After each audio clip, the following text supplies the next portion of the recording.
అందరికీ, మీరందరూ వినాయక చవితి ఎలా సెలబ్రేట్ చేసుకున్నారు?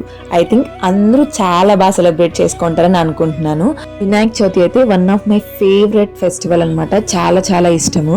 కానీ ఈసారి కొన్ని రీజన్స్ వల్ల ఇంటికి వెళ్ళలేకపోయాను. కానీ ఇంట్లో వినాయక చవితి ఎలా సెలబ్రేట్ చేసుకున్నారో మీరు ఈ వీడియోలో చూసేస్తారు. నార్మల్ గా వినాయక చవితి అంటేనే చాలా ప్రిపరేషన్స్ ఉంటాయి కదా, అన్ని ఆకులు పండ్లు వినాయక స్వామిని చేయడం అలా చాలా ప్రిపరేషన్స్ ఉంటాయి కదా. ఇంకా వినాయక చవితి రోజు మార్నింగ్ లేసి కావాల్సినవన్నీ వెళ్ళి మడికాడికి వెళ్ళి తీసుకొని వస్తామన్నమాట.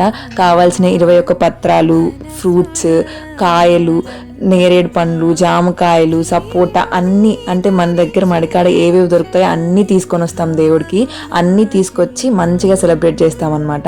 ఇంకా ఒకరు ఇవన్నీ చేస్తా అంటే ఇంకొకరు వినాయక స్వామిని చేస్తా అన్నాము. కాకపోతే ఈసారి నేను లేను కాబట్టి వినాయక స్వామిని తీసుకొని వచ్చినాం అనమాట. ఆ వినాయక స్వామికి పంచగట్టి తలపాగ పెట్టింది భవ్య. ఎలా ఉందో మర్చిపోకుండా కమెంట్ చేసేయండి.